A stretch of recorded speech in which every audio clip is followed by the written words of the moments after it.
Saya adalah orang yang penakut. Saya takut gagal, saya takut ditolak ketika melamar pekerjaan, dan saya takut untuk miskin. Namun di lain sisi, saya adalah seorang yang tamak. Saya ingin kaya dengan cepat, saya ingin sukses, dan saya ingin memiliki barang-barang yang mewah dan hidup yang enak. Namun ketika saya mengejar ketamakan saya dan saya jatuh dalam kegagalan itu justru membuat rasa takut itu semakin besar. Sehingga makin lama saya tidak lagi mampu untuk mencoba karena rasa takut yang mulai mendominasi. Saya yakin semua orang pernah mengalami hal yang serupa, dan ketakutan serta ketamakan adalah hal yang bersifat manusiawi. Hai, saya Akfian. Di channel ini kita akan bahas semua hal tentang growth, mindset growth, business growth, career growth, dan semua hal yang bantu value kalian tumbuh lebih dari saat ini.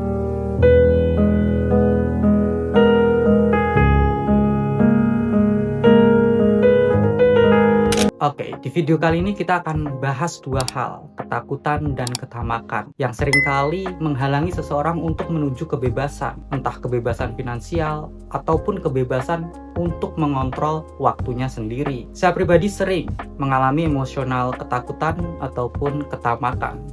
Dan kali ini kita akan bahas based on my perspective and experience. So, langsung ke yang pertama, yakni rasa takut. Secara definisi, takut berarti merasa gentar atau ngeri menghadapi sesuatu yang dianggap akan mendatangkan bencana, khawatir ketika terjadi sesuatu hal yang tidak kita inginkan. Dan saya pribadi dulu adalah seseorang yang sangat takut ketika saya harus berbicara di depan banyak orang. Namun saya teringat kata-kata guru saya ketika kita diminta untuk bicara di depan banyak orang, coba lihat rambutnya aja. Sehingga ketika kita ngobrol, kita bisa dengan leluasa membicarakan apa yang ingin kita sampaikan. Dan suatu ketika saya diminta untuk mengisi suatu diskusi, akhirnya saya mempraktekkan apa yang pernah dikatakan oleh guru saya. Saya coba untuk bicara apa adanya dan hanya melihat rambut para peserta. Sampai ketika acara itu selesai dan saya merasa lega ya karena bisa melewati acara tersebut dengan lancar. Lalu pada akhirnya saya sampai pada satu kesimpulan, bahwasanya rasa takut yang saya alami di awal itu 90% ada di kepala saya dan 10% tidak pernah terjadi. Kemudian yang kedua adalah rasa tamak. Secara definisi, tamak adalah selalu ingin beroleh banyak untuk diri sendiri, loba atau serakah. Perasaan tamak ini menjadi hal yang sangat wajar dan saya mengafirmasi perasaan ini. Sebagai contoh, ketika saya memperoleh uang 3 juta per bulan, maka ketika ada kesempatan untuk memperoleh 4 juta per bulan, saya akan terima. Ketika sudah menerima 4 juta, kita akan merasa kurang, ingin lebih dari 4 juta, 5 juta. Kita dapat 5 juta, kita ingin 6, kita ingin 7, kita ingin 8, sampai tak terbatas. Dan itulah yang dinamakan ketamakan. Setiap orang pasti pernah merasakan hal ini, dan barangkali di kegiatan kita sehari-hari, kita selalu merasakan rasa kurang puas, rasa ingin lebih, rasa ingin memperoleh hal yang lebih dari yang kita dapatkan sekarang ini. Ketamakan ini adalah pisau bermata dua. Ketika rasa ingin mendapatkan lebih itu bisa kita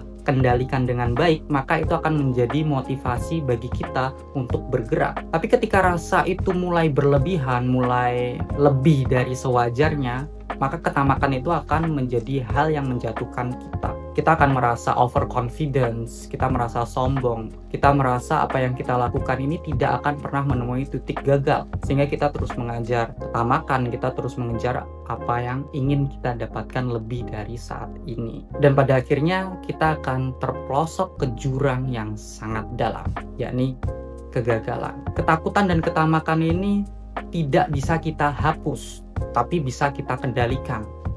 Bahkan orang-orang sukses, orang-orang kaya sering menjadikan ketakutan dan ketamakan ini sebagai sinyal, sehingga mereka tidak berusaha untuk menghapusnya, namun berusaha untuk mengontrolnya. Contohnya, ketika kalian merasa takut untuk memulai usaha, memulai hal baru, kalian harus berpikir bahwasanya rasa takut ini adalah sinyal untuk belajar. Ketika saya takut berinvestasi, karena saya takut rugi, saya takut nilai investasi yang saya berikan itu menurun, maka saya harus belajar investasi agar rasa takut ini semakin berkurang seiring dengan naiknya pemahaman kita. Begitupun dengan rasa tamak. Ketika kita ingin berlebih, kita ingin mendapatkan sesuatu yang lebih dari saat ini, karena ketamakan ini adalah identik dengan angka, maka kalian harus berhitung Apakah realistis ketika kita ingin mendapatkan 2 kali lipat dari saat ini, 3 kali lipat, atau 4 kali lipat? Atau nilai 4 kali lipat dan 5 kali lipat itu sudah ada di atap, sehingga ketika kalian lanjutkan lagi, kalian akan menyentuh atap dan terjatuh. Jadi jadikan rasa takut dan rasa tamak itu sebagai sinyal untuk kalian belajar dan kalian mengendalikan diri. Kalau kalian pikir video ini bermanfaat, silahkan klik like, subscribe, dan juga nyalakan lonceng agar kalian tidak ketinggalan insight berikutnya. Jangan lupa bagikan ke teman kalian yang saat ini sedang kalian ajak berjuang. Sampai jumpa di video berikutnya dan see you.